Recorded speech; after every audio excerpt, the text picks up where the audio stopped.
আসসালামু আলাইকুম ওয়া রাহমাতুল্লাহি ওয়া বারাকাতুহু নাহমাদুহু ওয়া নুসাল্লি আলা রাসূলিহিল কারীম আম্মা বা'দু ফাআউযু বিল্লাহি মিনাশ শাইতানির রাজীম বিসমিল্লাহির রহমানির রহিম ওয়া তাআওয়ানু আলাল বিররি ওয়াত তাকওয়া ওয়া লা তাআওয়ানু আলাল ইসমি ওয়াল উদওয়ান সাদাকাল্লাহুল আযীম। বাংলাদেশ থেকে কিংবা বাংলাদেশের বাইরে পৃথিবীর যে কোনো দেশ থেকে হোক না কেন, যারাই আজকের আমাদের এই রাতের লাইভ প্রোগ্রামটি দেখছেন, আপনাদের সবাইকে জানাচ্ছি আন্তরিক শুভেচ্ছা এবং অভিনন্দন। আহলান ওয়া সাহলান ওয়া মারহাবান বিকুম। আমরা শুরুতে আল্লাহ রাব্বুল ইজ্জা ওয়াল জালালের দরবারে শুকরিয়া জ্ঞাপন করছি যে আল্লাহ তাআলা আমাদেরকে নির্ধারিত সময়ে আজকের লাইভটি শুরু করার তৌফিক এনায়েত করেছেন।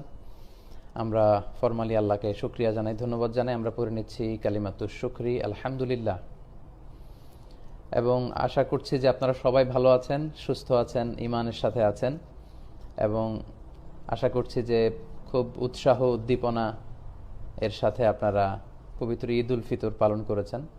আপনাদের সকলের ঈদ ভালো কেটেছে বলে আশা করছি। সম্মানিত সুধী, কেন আজকের এই লাইভ, ওয়াই দিস লাইভ? কারণ হচ্ছে অনেক ভাইরা এবং অনেক বোনরা আপনারা রিকোয়েস্ট করেছেন যে হুজুর প্রতি সপ্তাহে 5 মিনিটের জন্য হলেও আপনি একটু লাইভে আসবেন। ফলে এই পেজটাই যে আপনার পেজ, এটা লোকজন বুঝতে পারবে। এখনও নাকি লোকজন কনফিউজড, আর আমিও এই বিষয়টি বলতে বলতে আসলে ক্লান্ত যে this is the only one and only Facebook page of Mizanur Rahman Azhari. যেই পেজটি থেকে আমরা লাইভ করছি, এটি ছাড়া আর কোনো পেজ আমার নেই। This is the one and only page of Mizanur Rahman Azhari.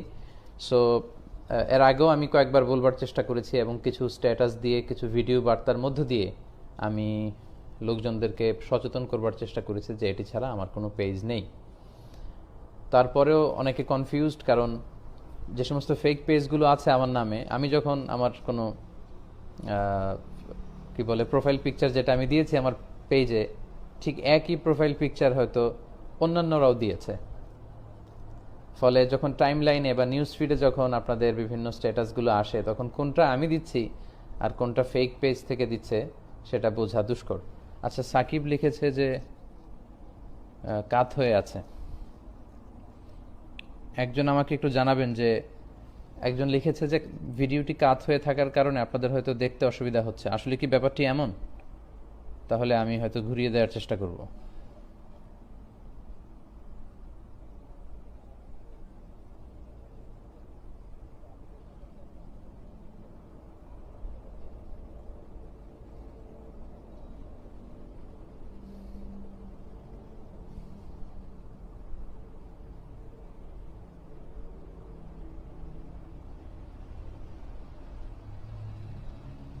আচ্ছা, আমরা কন্টিনিউ করি। তো সম্মানিত সুধী, এই পেজটি ছাড়া আমার আর কোনো পেজ নেই। সো এই কথাগুলো আমি অনেকবার আপনাদের বলেছি। প্লিজ এই ভিডিওটি শেয়ার করে দিন, যাতে করে অন্যান্য দিনই ভাই বোনেরাও সুনিশ্চিত হতে পারেন যে এটি আমার একমাত্র পেজ। এবং আপনারা জানেন যে রিসেন্টলি সবচেয়ে বেশি কানেক্টিভিটি হয়েছে যেই ফেক পেজটিতে আমার নামে। আমার পেজে বর্তমানে লাইক হচ্ছে 6,22,000, কিন্তু ওই ফেক পেজটিতে 6,40,000-এর মতো আমি দেখলাম। তার মানে লাইক বা ফলোয়ারের সংখ্যা আমার চেয়েও ছাড়িয়ে গিয়েছে আর কি। কিন্তু তারপরেও আপনারা রিকোয়েস্ট করেছেন যে বারবার লাইভ করলে এগুলো যখন আমরা শেয়ার করব, ফলে লোকজন বুঝতে পারবে যে ওই পেজগুলো থেকে কেউই লাইভে আসতে পারছে না, আর এই পেজ থেকে আপনি লাইভে আসছেন সরাসরি, আপনাকে আমরা দেখছি, আপনার কথা শুনছি, আপনাকে প্রশ্ন করছি, প্রশ্নের উত্তর পাচ্ছি। ফলে এটি আপনার একমাত্র পেজ, এই বিষয়টি নিশ্চিত হবে। সো আপনাদের রিকোয়েস্টেই মূলত আজকে রাত 9:30টায় আমরা লাইভে এসেছি। সো প্লিজ আপনারা এই ভিডিওটি শেয়ার করবেন, লাইভটি শেয়ার করে দিবেন, যাতে করে লোকজন বুঝতে পারে, একটা শক্তিশালী জনসচেতনতা তৈরি হয়। এবং যে সমস্ত ফেক পেজগুলোতে আপনারা না জেনে যুক্ত হয়ে আছেন, এগুলোকে আনফলো করুন, আনলাইক করুন, রিপোর্ট করে সেগুলো থেকে বেরিয়ে আসুন এবং প্রতারণার হাত থেকে মুক্ত থাকবার চেষ্টা করুন। সম্মানিত সুধী, ইতিমধ্যে আমরা দেখতে পাচ্ছি প্রায় 6,000 ভাই বোন এই লাইভটিতে যুক্ত হয়েছেন। তো আমি আপনাদেরকে রিকোয়েস্ট করব যে আপনারা এই লাইভটির নিচে শেয়ার নামক একটি বাটন দেখতে পাবেন, সেই শেয়ার বাটনটি ক্লিক করুন। ফলে আপনার বন্ধুবান্ধবদের সাথে আজকে লাইভটি শেয়ার হয়ে যাবে এবং সচেতনতামূলক ভিডিওটি দেখে তারাও সচেতন হতে পারবে ইনশাআল্লাহুল আজিজ। সম্মানিত সুধী, সম্প্রতি বাংলাদেশের একজন বিখ্যাত দাঈ মালয়েশিয়ার সফরে এসেছিলেন, ওনার সাথে আমার দেখা হয়েছে, আলাপচারিতা হয়েছে। তো আলাপচারিতার এক সময় উনি বললেন যে, প্রিয় ভাই, আমরা যে সময় দাওয়াতি ক্যারিয়ার শুরু করেছি তখন এত ক্যামেরা ছিল না, এত ইউটিউব ছিল না, ফলে আমরা অনেক সময় বক্তব্য দিতে যে স্লিপ অফ টাং হতো, ভুল হয়ে যেত, বা এমন কথা হয়তো আমি বলেছি যেটা অন্যদের ভালো লাগেনি, সেটা সেখান পর্যন্তই থেকে যেত। এটা নিয়ে এত হইচই হতো না, এত মানে হট্টগোল হতো না। কখনো যদি আমি ফিল করতাম যে এই কথাগুলো চেঞ্জ করা দরকার তো চেঞ্জ করে ফেলতাম, আর কেউ যদি দৃষ্টি আকর্ষণ করতো তখন হয়তো রিভাইজ করতাম। তো তিনি আমাকে বললেন, কিন্তু আপনাদের দাওয়াতি ক্যারিয়ার শুরু হয়েছে একটি ভিন্ন রকম অবস্থার মধ্য দিয়ে, অর্থাৎ আপনারা দাওয়ার কথা শুরু করেছেন ক্যামেরার সামনে বসে। আমরা যখন দাওয়াতি ক্যারিয়ারে এসেছি তখন আমাদের সামনে ক্যামেরা, আর এখন তো এত ক্যামেরা, অনেক সময় এমনও হয় যে আমার কিছু কিছু প্রোগ্রামে 30-40টা ক্যামেরা সামনে বসানো, ফলে পেছনে যারা শ্রোতারা আছেন ওনারা মানে বিরক্ত হয়ে যায় এবং ওনারা বলেন যে এই যে ক্যামেরাম্যান ভাই, আপনার ক্যামেরা সরান, হুজুরকে দেখতে পাচ্ছি না। তো এরকম একটা পরিস্থিতি হয়। তো উনি বললেন যে এত এত ক্যামেরার সামনে যখন আপনারা কথা বলেন, আপনাদের ইচ অ্যান্ড এভরি ওয়ার্ড আর রেকর্ডেড, আপনাদের সব শব্দ রেকর্ড হয়, ফলে আপনি কোথায় কি বলেছেন, কিভাবে বলেছেন, সবগুলো রেকর্ড আছে। ফলে আপনার আলোচনা যারা পছন্দ করে না, যারা আপনার বিরুদ্ধে, যাদের আপনার মানে বিরুদ্ধাচারণ যারা করে, আপনার বিরুদ্ধে যারা আছে, তারা চাইলেই বিভিন্ন আলোচনার ছোট ছোট অংশকে একসাথে মিলিয়ে তারা আপনার বিরুদ্ধে ভিডিও মেক করতে পারবে।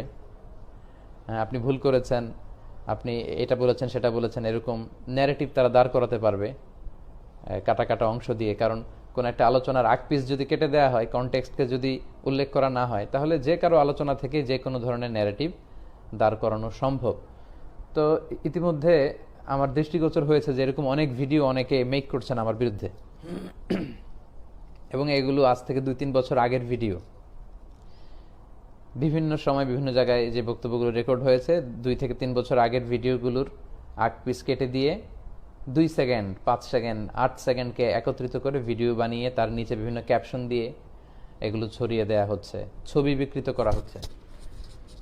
সো এই সমস্ত ভিডিওগুলো আমাদের দৃষ্টিগোচর হয়েছে। খুব রিসেন্ট সময়ে দেখলাম যে খাদিজাতুল কুবরা আত-তাহেরা, আল্লাহ রাসূল সাল্লাল্লাহু আলাইহি ওয়াসাল্লামের প্রিয়তমা স্ত্রী, আমাদের আম্মাজান, ওনার ব্যাপারে হয়তো কোনো একটা বক্তব্য করতে যেয়ে সেখানে আমি কিছু শব্দ ব্যবহার করেছি যেটার আগ পিস কেটে দিয়ে, সিয়াক সাবাক কেটে দিয়ে এটা কেমনভাবে উল্লেখ করা হয়েছে এবং বলা হচ্ছে যে আমি ওনার সামনে মারাত্মক বেয়াদবি করে ফেলেছি ইত্যাদি ইত্যাদি, নবীর দুশ্মন, আম্মাজানদের দুশ্মন, এবং আমার পরিবারকে নিয়ে, আমাকে নিয়ে বিভিন্ন মানে গালিগালাজ থেকে শুরু করে, আমার ছবি বিকৃত করা থেকে শুরু করে, মিজানুর রহমান আজহারিকে কেন কতল করা ফরজ, তাকে কেন হত্যা করা ফরজ ইত্যাদি ভিডিও দিতেও অনেকে এরকম ভিডিও বানাচ্ছেন, অনেকে পোস্ট দিচ্ছেন। নূর নবীজি আমার ইমান, মদিনার আশেক ইত্যাদি ইত্যাদি নামে আমাদের প্রিয় সুন্নি ভাইরা যত ধরনের উগ্রপন্থার অবলম্বন করা যেতে পারে সব ধরনের উগ্রপন্থা অবলম্বন করে জাতীয় পোস্ট দিচ্ছেন সম্মানিত ভাইরা। তো এজন্য আমি বলে রাখা ভালো যে বিষয়টি নিয়ে এখন সবচেয়ে বেশি কথা হচ্ছে যে আম্মাজান খাদিজাতুল কুবরা আত-তাহেরাকে নিয়ে আমি কিছু শব্দ হয়তো চয়ন করেছি, এগুলো নিয়ে অনেকে কথা বলছেন। আসলে এখানে কনটেক্সটটা দেখতে হবে। আপনি যদি কনটেক্সট উল্লেখ না করে কোন প্রসঙ্গে আমি এই কথা বলেছি বা এই শব্দ উল্লেখ করেছি সেগুলো যদি আপনি উল্লেখ না করেন, তাহলে কিন্তু আমার উপর জুলুম করা হবে এবং ইনসাফপূর্ণ আলোচনা আসবে না। তো আপনাদের যদি সৎ সাহস থাকে, যারা এগুলো নিয়ে কথা বলেছেন, তারা অবশ্যই কনটেক্সটটা উল্লেখ করে সমালোচনা করবেন, তাহলে লোকজন বিষয়টা বুঝতে সুবিধা হবে এবং তাদের কমেন্টস করতে সুবিধা হবে। তা না হলে আপনাদের এই উস্কে দেওয়া ভিডিওর কারণে লোকজন কিন্তু পাপ কামাচ্ছে অন্যকে গালি দিয়ে, অশ্রাব্য ভাষায় কথা বলে। আসলে আমি তখন কি নিয়ে কথা বলছিলাম, বেসিক্যালি আমি তখন নাস্তিকদের উত্থাপিত কিছু প্রশ্নের জবাব দিচ্ছিলাম, যেখানে নাস্তিকরা আল্লাহ রাসূল সাল্লাল্লাহু আলাইহি ওয়াসাল্লামের দাম্পত্য জীবন নিয়ে অশ্লীল ভাষায় কথা বলেছে। একটা পেজ ছিল, এখন এটা ব্যান করা হয়েছে খুব সম্ভব, ধর্মকারী, যেখানে আল্লাহ রাসূল সাল্লাল্লাহু আলাইহি ওয়াসাল্লামের সাথে ওনার প্রিয়তমা স্ত্রীদের কি কি সম্পর্ক, দৈহিক সম্পর্ক থেকে শুরু করে ইত্যাদি বিষয়কে খুব অশ্রাব্য ভাষায়, কুরুচিপূর্ণ ভাষায় সেখানে উল্লেখ করা হয়েছে। এবং সেখানে বলা হয়েছে যে আল্লাহ রাসূল সাল্লাল্লাহু আলাইহি ওয়াসাল্লাম নারী দেহের প্রতি লোভী ছিলেন, লোভাতুর ছিলেন নারীর দেহ ভোগ করার জন্য, বলে আয়াতু বিল্লাহ, নাউযু বিল্লাহ। এজন্য নাকি তিনি 11টি বিয়ে বা 13টি বিয়ে করেছেন। তো এই সমস্ত নাস্তিকদের প্রশ্নের জবাব দিতে যে রেশনালি আমি তখন উল্লেখ করেছিলাম যে 4টি কারণে আল্লাহ রাসূল সাল্লাল্লাহু আলাইহি ওয়াসাল্লাম বিয়ে করেছেন। একটিও রাসূল সাল্লাল্লাহু আলাইহি ওয়াসাল্লাম, একটি বিয়ে রাসূল সাল্লাল্লাহু আলাইহি ওয়াসাল্লাম নিজের ইচ্ছায় করেননি। নারীদের দেহ ভোগ করার জন্য লোভাতুর হয়ে রাসূল সাল্লাল্লাহু আলাইহি ওয়াসাল্লাম একটি বিয়েও করেননি। প্রত্যেকটি বিয়ের ফায়সালা হয়েছে আল্লাহর আরশে এবং আল্লাহ তাআলার বিশেষ নির্দেশনায় এই বিয়েগুলো করেছেন। তো তাদের প্রশ্নের জবাব দিতে যে, তাদের উত্থাপিত অভিযোগের খণ্ডন করতে যে আমি বলেছি যে আপনারা যে বলেছেন যে 13টি বিয়ে আল্লাহ রাসূল সাল্লাল্লাহু আলাইহি ওয়াসাল্লাম করেছে যে নারীদের দেহ ভোগ করার জন্য, তো রাসূল সাল্লাল্লাহু আলাইহি ওয়াসাল্লামের যদি নারীর দেহ ভোগ করারই উদ্দেশ্য হতো তাহলে রাসূল সাল্লাল্লাহু আলাইহি ওয়াসাল্লামের প্রথম বিয়েটা তো তিনি খাদিজাতুল কুবরা তাহেরাকে করতেন না। কারণ আল্লাহ রাসূল সাল্লাল্লাহু আলাইহি ওয়াসাল্লামের বয়স ছিল তখন 25, যুবক, 25 বছরের একজন যুবক। তো যৌবনের এই মোক্ষম সময়টা তো উনি ওনার চেয়ে বয়স্ক একজন নারীকে কেন বিয়ে করবেন? 40 বছর বয়স্ক একজন নারীকে, যার স্বামী মারা গিয়েছে, বিধবা বা তালাক প্রাপ্তা, আমি তালাক খাওয়া, তালাক খেয়েছে, এই শব্দটা নিয়ে অনেকে আপত্তি করছেন। এবং উনি বলেছিলাম যে ভার্জিন ছিলেন না, মানে কুমারী ছিলেন না। যেহেতু ওনার আগে 2টি সংসার হয়েছে, অনেকগুলো সন্তান উনি জন্মদান করেছেন ওই সংসারের, তার স্বামীরা ইন্তেকাল করেছে, তিনি বিধবা হয়েছেন কিংবা তালাকপ্রাপ্তা হয়েছেন, ফলে তিনি কুমারী ছিলেন না। এটা তো সুস্পষ্ট যে আল্লাহ রাসূল সাল্লাল্লাহু আলাইহি ওয়াসাল্লামের কেবল একজন মাত্র স্ত্রী ছিল কুমারী নারী, তিনি হচ্ছেন আম্মাজান আয়েশা রাদিয়াল্লাহু তাআলা আনহা। তো খাদিজাতুল কুবরা আত-তাহেরা তিনি কুমারী ছিলেন না, তিনি তালাকপ্রাপ্তা ছিলেন, বয়স্কা ছিলেন। আমি বলেছিলাম যে প্রৌঢ়া নারী, প্রৌঢ়া হচ্ছে বয়সের একটি সময়, মানুষের বয়সের অনেকগুলো ধাপ থাকে, শৈশব, কৈশোর, যৌবন, প্রৌঢ়ত্ব এবং শেষে বার্ধক্য। তো বয়সের দিক থেকে উনি প্রৌঢ়া নারী ছিলেন, কুমারী ছিলেন না, বিধবা ছিলেন, বলেছিলাম উইডো, আরবিতে যেটাকে বলা হয় আরমালা। তো রাসূল সাল্লাল্লাহু আলাইহি ওয়াসাল্লাম যদি নারীর দেহ ভোগ করার জন্য এতগুলো বিয়ে করে থাকতেন তাহলে তো উনি এইরকম একজন নারীকে বিয়ে করার কথা ছিল না। তখন রাসূল সাল্লাল্লাহু আলাইহি ওয়াসাল্লাম ওনার চেয়ে অনেক কম বয়সী একজন নারী, 14 বছরের, 15 বছরের, ষোড়শী, তন্নি, অষ্টাদশী একজন নারীকে বিয়ে করার কথা ছিল, যার আগে বিয়ে হয়নি, যার আগে কোনো বিয়ে হয়নি, ইনট্যাক্ট। এই প্রসঙ্গটা বলতে যে আমি বলেছিলাম যে ইনট্যাক্ট, আগে বিয়ে হয়নি, আগে কোনো সংসার হয়নি, আগে কোনো কারোর সাথে দাম্পত্য জীবন হয়নি, এরকম একজন অল্প বয়স্কা সুন্দরী নারী দেখে তিনি বিয়ে করার কথা ছিল। কিন্তু আল্লাহ রাসূল সাল্লাল্লাহু আলাইহি ওয়াসাল্লাম এমনটি করেননি। তিনি তার চেয়েও বেশি বয়সের, বয়স্কা, তালাকপ্রাপ্তা, কুমারী নন, এরকম একজন নারীকে, আগে 2টি সংসার হয়েছে, অনেকগুলো সন্তানও তার ছিল আগের সংসারের, এই প্রসঙ্গে মূলত আমি এই কথাটা বলেছি।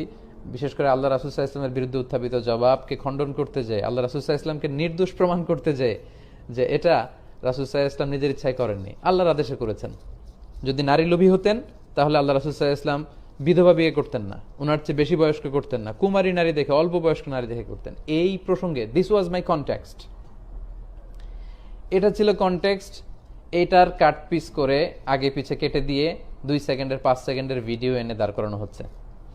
আপনি দেখবেন যে আম্মাজান খাদিজাতুল কুবরা আত-তাহেরার মানাকিব যখন আমি বর্ণনা করেছি অন্য মাহফিলে, যেখানে আমি 6 জন মহিয়সীর নারীর জীবনী নিয়ে কথা বলেছি, আমরা দিনের বেলা অনেক সময় সকালে নারী সমাবেশ করি, তো সেখানে আমি সবসময় আমার প্রিয় বোনদেরকে, শ্রোতাদেরকে বলি যে আপনাদের জন্য 6 জন নারীর জীবনী পড়া বাধ্যতামূলক, it's compulsory, mandatory for every মুসলিমা, এভরি উইমেন, আপনাদেরকে এটা পড়তে হবে, ঘরে 6 জনের জীবনী রাখতে হবে। তখন আপনি খেয়াল করবেন যে আম্মাজান খাদিজাতুল কুবরা আত-তাহেরার আলোচনাতে আমি বলেছি যে প্রথম নারী যিনি ইসলাম কবুল করেছেন, কতটা যে প্রতিভক্ত ছিলেন তিনি। She was A shelter for our beloved prophet Muhammad সাল্লাল্লাহু আলাইহি সাল্লাম, ছাতার মতো তিনি রাসূল সাল্লাল্লাহু আলাইহি ওয়াসাল্লামকে ছায়া দিয়ে রেখেছেন। ওনার কাছে আসলে রাসূল সাল্লাল্লাহু আলাইহি ওয়াসাল্লাম সারাদিনের সব দুঃখ বেদনা ভুলে যেতেন। আকাশ থেকে একজন নারীকে আল্লাহ তাআলা সালাম দিয়েছেন, তিনি হচ্ছেন আমাদের প্রিয় আম্মাজান খাদিজাতুল কুবরা আত-তাহেরা। এবং সহিহ মুসলিমের বর্ণনায় আল্লাহ রাসূল সাল্লাল্লাহু আলাইহি ওয়াসাল্লাম বলেছেন, ওয়া ইন্নী ক্বাদ রুজিকতু হুব্বাহা, খাদিজার ভালোবাসাকে আমার অন্তরে আল্লাহ রিজিক হিসেবে দান করেছে। এবং আল্লাহ রাসূল সাল্লাল্লাহু আলাইহি ওয়াসাল্লাম বলতেন, হে আল্লাহ, কিয়ামতের দিন যখন কেউ কাউকে চিনবে না, আমি আমার প্রিয় খাদিজাকে যেন তখন ভুলে না যাই। ওনার জীবদ্দশায় অন্য কোনো স্ত্রীকে তিনি গ্রহণ করেননি। 25 বছর, দীর্ঘ 25টি বছর আল্লাহ রাসূল সাল্লাল্লাহু আলাইহি ওয়াসাল্লাম খাদিজাতুল কুবরা আত-তাহেরা ওনার সাথে সংসার করেছেন। তার মানে রাসূল সাল্লাল্লাহু আলাইহি ওয়াসাল্লামের জীবনের সুন্দর সময়টা তিনি আম্মাজান খাদিজাতুল কুবরা তাহেরার সাথে কাটিয়েছেন। ওনার এই জাতীয় যত সুন্দর সুন্দর গুণাবলী আছে যেগুলো আমাদের বোনদের মডেল হিসেবে ওনাকে নেওয়া দরকার, তখন কিন্তু আমি এই আলোচনা করেছিলাম, কারণ তখনকার কনটেক্সট ছিল ভিন্ন। আর যেখানে আমি অ্যাথিয়েস্টদের, নাস্তিকদের উত্থাপিত অভিযোগের জবাব দিচ্ছিলাম যে রাসূল সাল্লাল্লাহু আলাইহি ওয়াসাল্লামের পলিগ্যামি, বহু বিবাহের কারণ এই নয় যে তিনি নারী আসক্ত, বরং এগুলো হয়েছে আল্লাহর অর্ডারে, আল্লাহর বিশেষ নির্দেশনায়। তখন কিন্তু আমি বলেছিলাম যে খাদিজাতুল কুবরাকে কেন তিনি বিয়ে করলেন, উনাকে বিয়ে না করে তো একজন কুমারী মেয়ে বিয়ে করার কথা ছিল। তো এটা ছিল কনটেক্সট, সম্মানিত ভাইরা। তো আমাদের এই 2-4 বছর আগের আলোচনাকে এরকম ছোট্ট ছোট্ট করে কেটে আসলে আমাদের প্রিয় সুন্নি ভাই যারা নিজেদেরকে বলেন যে আমরা সুন্নিয়াতের ধারক বাহক, এটা আল্লাহ রাসূলের কোন ধরনের সুন্নত আমার জানা নেই। তো আমি আপনাদেরকে রিকোয়েস্ট করব যে সম্মানিত ভাইয়ার, কারো জনপ্রিয়তায় আপনারা ঈর্ষান্বিত না হয়ে আপনারা ভালো ভালো কাজ করুন। নিশ্চয়ই আপনাদের অনেক পটেনশিয়াল আছে। যারা আমার বিরুদ্ধে এরকম ছোট ছোট 2 সেকেন্ডের 5 সেকেন্ডের 2-4 বছর আগের ভিডিওগুলোকে কেটে কেটে এরকম করছেন, তাদের অনেক পটেনশিয়াল আছে। আপনারা আপনাদের পটেনশিয়ালগুলোকে, সমাজের যে অসঙ্গতি, সমস্যা, এগুলো নিয়ে কথা বলুন। সুন্দর সুন্দর আপনারাও ভিডিও করুন, আপনারা ওয়াজের ময়দানে আসুন। এদেশের ধর্মপ্রাণ মানুষ আপনাদেরকে রিসিভ করে নেবে, নিঃসন্দেহে রিসিভ করে নেবে। কিন্তু আপনারা এই জাতীয় কনস্ট্রাকটিভ কাজ না করে অন্যের শত শত ঘন্টার ভিডিও ছোট ছোট কাট নিয়ে মানুষের কাছে এরকম উপস্থাপন করবেন, এটা আসলে সুন্নিয়াতের যে দাবি আপনারা করছেন এটার পরিপন্থী। তারপরেও আপনারা যদি বলেন যে না মিজান ভাই, আপনার শুভাকাঙ্ক্ষী হয়ে আমরা এই বিষয়গুলো আপনার দৃষ্টি আকর্ষণ করছি, আহলান ও সাহলান, আপনাদের স্থান হচ্ছে আমার হৃদয়ে। আমি পরে ভিডিওটা আমি শুনলাম, তো আমি খেয়াল করলাম যে আসলে ভিডিওটার কনটেক্সট ছিল ভিন্ন, সে কারণে এই শব্দগুলো এসেছে। তালাক খাওয়া, তালাক খাইছে, এরকম কয়েকটা শব্দ আমি বলে ফেলেছি আসলে, বা কোন প্রেক্ষাপটে বলেছি আমি বলেছিলাম। তারপরেও শব্দগুলো হয়তো ততটা সুন্দর ছিল না, আমি দুঃখ প্রকাশ করছি। এবং আজকের এই ভিডিওর মধ্য দিয়ে যে সমস্ত শব্দগুলো আম্মাজান খাদিজাতুল কুবরা আত-তাহেরার সাথে সুন্দর ছিল না, বেমানান ছিল, I expunged all the words doesn't goes to the status of সাইয়্যিদাতুনা খাদিজাতুল কুবরা আত-তাহেরা। যে শব্দগুলো খাদিজাতুল কুবরা আত-তাহেরার সাথে বেমানান, এই শব্দগুলোকে, শব্দমালাগুলোকে আজকের এই লাইভের মধ্য দিয়ে আমি প্রত্যাহার করে নিচ্ছি। আল্লাহ আমাকে ক্ষমা করুক, আল্লাহ আমাকে সহি দ্বীন প্রচারের আরও বেশি তৌফিক দান করুক। তো যারা এই ভিডিওগুলো বানিয়েছেন তাদের প্রতি আমার একটা ছোট্ট অনুরোধ, যে কারোর প্রতি বিদ্বেষী হয়ে এ জাতীয় কাজ যদি আমরা করে থাকি তাহলে এটা কখনোই সুফল বয়ে আনবে না। যেখানে আমাদের দেশে এত কাদা ছড়াছড়ি, ইসলাম নিয়ে এত বিভাজন, এক এক টিভি চ্যানেলে লোকজন এক এক ধরনের ফতোয়া শুনে বিভ্রান্ত হয় যে এই হুজুর বলে এইটা, ওই হুজুর বলে ওইটা, উনি এই পথে, উনি এই মতে, আমি যাব কোন পথে। সো আমরা মানুষকে আসলে মিসগাইডেড না করি।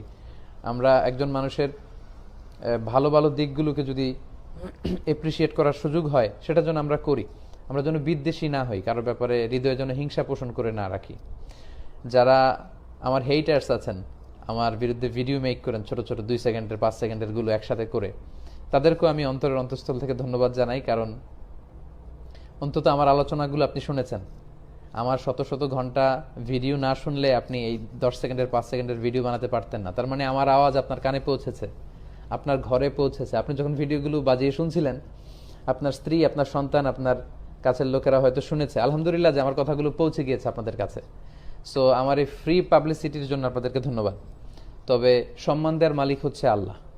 এটা আমার প্রতিও নসিহাত, আপনাদের সকলের প্রতি নসিহাত, যে অত ইজ্জু মান তাশা ওয়া তুযিল্লু মান তাশা বিয়াদিকাল খায়র। আল্লাহ সম্মান দিয়ে থাকেন, আল্লাহ অপমান করে থাকেন। সো আমরা যেন সম্মান আল্লাহর কাছে চাই, আমরা যেন কনস্ট্রাকটিভ কাজ করে সমাজে ভালো অবদান রাখতে পারি, আমরা যেন কারোর পিছু লেগে না থাকি। আশা করি সবাই বুঝতে পেরেছেন। অনেকে অনেক প্রশ্ন করছেন, প্রায় 7,500 ভাই বোন আপনারা ইতিমধ্যে এই লাইভটিতে যুক্ত হয়েছেন। আই লাভ ইউ অল, আপনাদের সবাইকে আমি ভালোবাসি আল্লাহর জন্য। উহিব্বুকুম ফিল্লাহ। আমাদের এই ভালোবাসা শুধু যেন হয় মহান রবের জন্য, আমরা এই কামনা করি। অনেক অনেক প্রশ্ন করছেন, তো প্রশ্নের যে ধারা আমি দেখতে পাচ্ছি, এগুলো আসলে সারা রাত উত্তর করলেও শেষ হবে না। 2-1টি প্রশ্ন আমি একটু করে নক করার চেষ্টা করবো ইনশাআল্লাহ।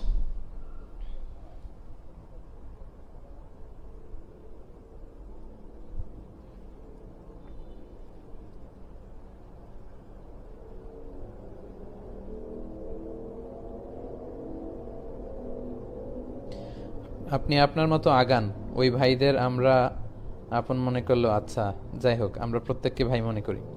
বিতিরের সালাতের ব্যাপারে আমরা বলেছি, প্রথমে 2 রাকাত, পরে 1 রাকাত পড়বেন, অথবা 3 রাকাত পড়লে মাঝখানে না বসে একেবারে শেষ বৈঠকে আমরা বসবো, এটা হচ্ছে বিতিরের সালাতের সহি পদ্ধতি। আমরা এভাবে পড়ার চেষ্টা করবো ইনশাআল্লাহ।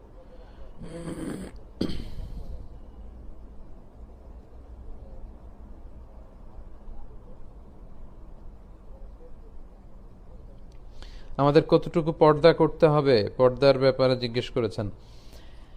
জি, নারীদের ব্যাপারে যেমনি আল্লাহ চোখকে নিম্নগামী করতে বলেছেন, পুরুষদেরকেও নিম্নগামী করতে বলেছেন, তবে নারীদের পর্দাটা বেশি। নারীদের পর্দার ক্ষেত্রে ওনাদের দেহের পোশাক ঢিলেঢালা হতে হবে, পাতলা হতে পারবে না, এবং accept her face and hand, এই হাতের কবজি পর্যন্ত আর চেহারা এতটুকু শুধু খোলা রাখতে পারবে একজন নারী। এটা হচ্ছে সর্বোচ্চ ছাড় বা রুকসা। কিন্তু আজিমাত হচ্ছে চেহারাকেও ঢেকে রাখা, কারণ চেহারা হচ্ছে সৌন্দর্যের রাজধানী। একটা মেয়ের সৌন্দর্যকে বুঝতে হলে আমরা তার চেহারার দিকে তাকালেই বুঝতে পারি। ফলে চেহারাটা ঢেকে রাখাটাই হচ্ছে উত্তম, শুধু চোখ দুটো খোলা থাকবে। আম্মাজান উম্মু সালামা রাদিয়াল্লাহু তাআলা আনহা, উনি ওনার দুই চোখ খোলা রাখতেন না। উনি বলতেন যে দেখার জন্য তো এক চোখই যথেষ্ট, সো আমি দুই চোখ খোলা রাখবো কেন, আমি একটি চোখ খোলা রাখবো। সো ওনাদের পর্দাগুলো ছিল এমন। আম্মাজান আয়েশা রাদিয়াল্লাহু তাআলা আনহা, খাদিজাতুল কুবরা তাহারা, ওনাদের জীবনে যখন আমরা পড়ি দেখা যায় যে ওনারা লম্বা কাপড় পরতেন। আল্লাহ রাসূল সাল্লাল্লাহু আলাইহি ওয়াসাল্লামকে জিজ্ঞেস করা হলো নিজ দিয়ে কতটুকু ঝুলাবে, আল্লাহ রাসূল সাল্লাল্লাহু আলাইহি ওয়াসাল্লাম বললেন 1 বিঘত। আম্মাজানরা বললেন তারপরেও যদি দেখা যায় নিজ দিয়ে, আল্লাহ রাসূল সাল্লাল্লাহু আলাইহি ওয়াসাল্লাম বললেন 1 হাত ঝুলিয়ে দিবে।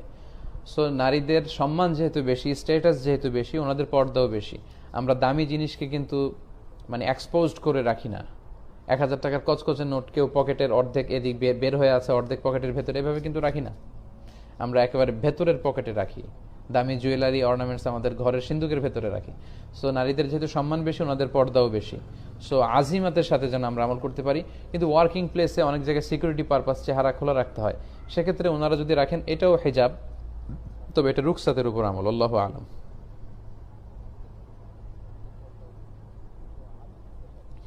আমার পেজের ব্লু বেজ ভেরিফিকেশনের কথা, জি এটা আগাচ্ছে, ইনশাল্লাহ হয়ে যাবে, আপনারা দোয়া করবেন। তাবিজ ব্যবহার করে হুজুর আমাদের এলাকায়, আপনি কি বলবেন? না, তাবিজ ব্যবহার করা যাবে না। আল্লাহ রাসূল সাল্লাল্লাহু আলাইহি ওয়াসাল্লামের সুন্নাহ এবং সাহাবাদের সুন্নাহর মধ্যে এটা নেই। ওনাদের সুন্নাহ হচ্ছে রুকিয়া। আমরা আমাদের বিভিন্ন আলোচনায় বলেছি, অসুস্থ ব্যক্তিদেরকে সূরা ফাতিহা পড়ে আপনারা রুকিয়া করতে পারেন। জিন পরি যদি কারো গায়ে আশ্রয় করে, আসার করে, তাহলে আপনারা সূরাতুল ফালাক, সূরাতুন নাস পড়ে আপনারা গায়ে ফু দিতে পারেন, আয়াতুল কুরসি পড়ে ফু দিতে পারেন। এই রুকিয়াগুলো পড়ে বাচ্চাদের উপর যদি জিন ভূত আসর করে, আউযু বিকালিমাতিল্লাহি তাম্মা মিন কুল্লি শাইতানিন ওয়া হাম্মা ওয়া মিন কুল্লি আইনিন লাম্মা, এই দোয়াগুলো পড়ে আপনারা ঝাড়ফুঁক করতে পারেন।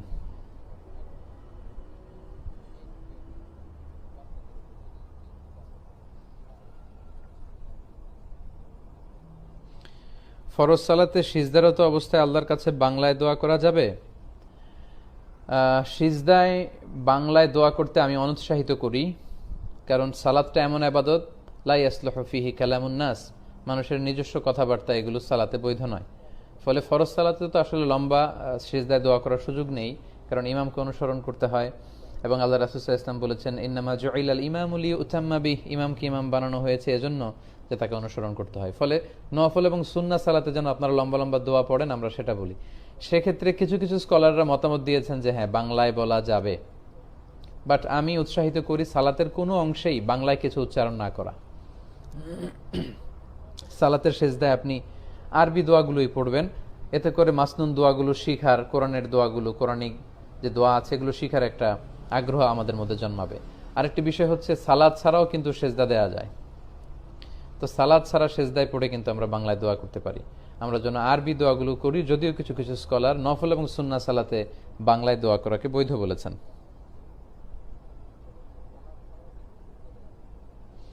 আমেরিকা থাকেন একজন, বাসার বাইরে অন্য কোথাও ল্যাট্রিনে পানি থাকে না, টিস্যু দিয়ে। আচ্ছা, সেক্ষেত্রে যদি খুব বেশি ছড়িয়ে যায় টয়লেট করার সময়, তাহলে তো আপনাকে পানি ইউজ করতে হবে। কিন্তু যদি না ছড়ায় তাহলে কিন্তু টিস্যু ইউজ করলেই হবে। আল্লাহ রাসূল সাল্লাল্লাহু আলাইহি ওয়াসাল্লাম কিন্তু শুধুমাত্র আমরা যেটা কুলুক বলি, ঢিলা কুলুক বা টিস্যু, বর্তমান সময়ে টিস্যু, এটা ইউজ করেও তিনি যথেষ্ট মনে করেছেন।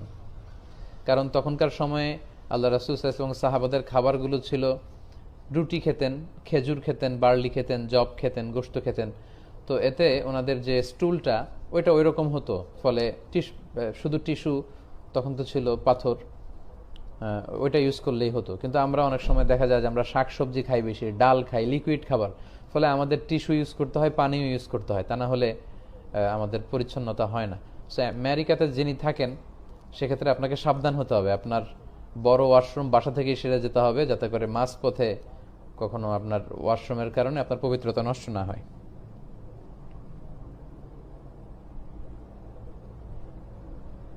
আমার স্বামী দাড়ি রাখে না, বললেও শোনে না, কি করতে পারি?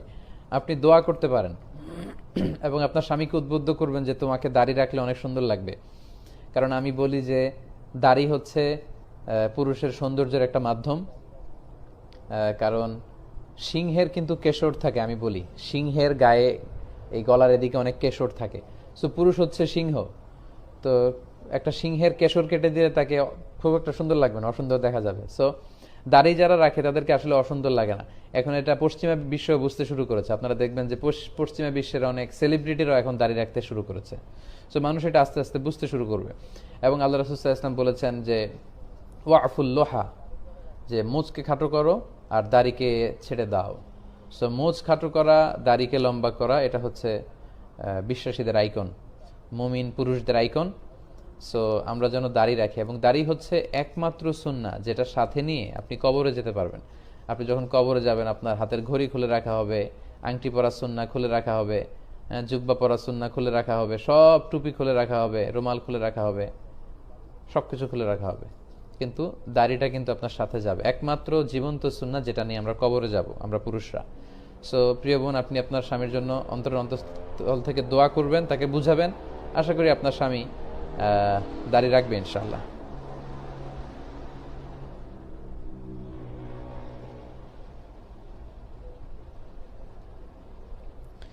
খাদিজাতুল কুবরা তাহরার ব্যাপারে আমি কি বলেছি এ নিয়ে প্রশ্ন করছেন অনেকে। প্রিয় ভাইয়েরা, ইতিমধ্যে বিষয়টি আমি আপনাদের সাথে শেয়ার করেছি, এবং যে শব্দগুলো বেমানান আমি এক্সপান্স করেছি, প্রত্যাহার করে নিয়েছি। আশা করি বুঝলে আপনি ক্লিয়ার হবেন। মিজানুর ভাই, প্রতি সপ্তাহে একবার করে লাইভে আসুন। আচ্ছা, বিভিন্ন প্রশ্নের জবাব দিন। ইন্ডিয়া থেকে, আসাম থেকে আসাদুল হক লিখেছেন, ইন্ডিয়ার ভাইরা আসলে অনেক নক করেন আমাদেরকে, আমাদের আসলে অ্যাকোমোডেট করার সুযোগ হয় না। ইন্ডিয়া থেকে যে পরিমাণে আমাদেরকে ইনভাইট করা হয়, বাংলাদেশের প্রোগ্রাম এক বছর বন্ধ করে দিয়ে যদি ইন্ডিয়াতে প্রোগ্রাম করি তাতেও করা যাবে, এত এত প্রোগ্রাম। কারণ ইন্ডিয়াতে অনেক বাংলা ভাষাভাষী মুসলমান ভাই বোনেরা আছেন যারা আমাদের আলোচনা শুনেন। প্রিয় ভাইরা, আপনাদেরকে আমরা খুব ভালোবাসি, খুব পছন্দ করি, আপনাদেরকে আহলান ও সাহলান।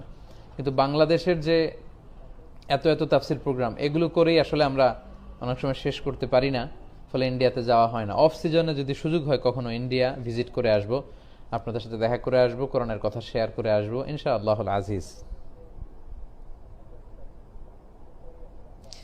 জিনা থেকে কিভাবে বাঁচবো হুজুর? আমি বর্তমানে রিলেশনশিপে আছি না। আমার হালাল হারামের আলোচনায় আমি বলেছি যে আপনার শুধু যেটা খাবেন, আমরা অনেক সময় মনে করি এটাই হালাল হতে হয়, এজন্য কোনো মুসলমানকে পর্কের আইটেম দিলে খায় না, মানে শুকরের গোশত দিলে খায় না, মদ দিলে খায় না, কিন্তু ঘুষ খায়। আপনি শুকরের গোশত যেমনি খাচ্ছেন না, এটার ব্যাপারে সচেতন, আপনার ইনকামটা হালাল হচ্ছে কিনা ওইটাও সচেতন হতে হবে। শুধু খাদ্য হালাল হলে হবে না, your food should be halal, your drinks should be halal, your income should be halal, your relationship should be halal, your entertainment should be halal, whatever you watch in YouTube that should be halal. আপনার হালাল হতে হবে, ইনকামটা হালাল হতে হবে। বিবাহ ছাড়া সব ধরনের নারী পুরুষের এই ধরনের সম্পর্ককে ইসলাম অ্যালাউ করে না, এটার কোনো ধরনের লেজিটিমেসি নেই। তাই আমি প্রায় বলি যে বিয়ে করুন, হালাল উপায়ে আপনার যৌবনকে উপভোগ করুন।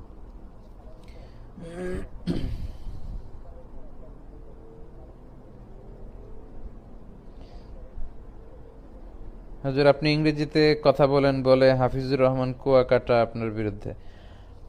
ইংরেজিতে কেন কথা বলি এটা প্রায় বলেছি।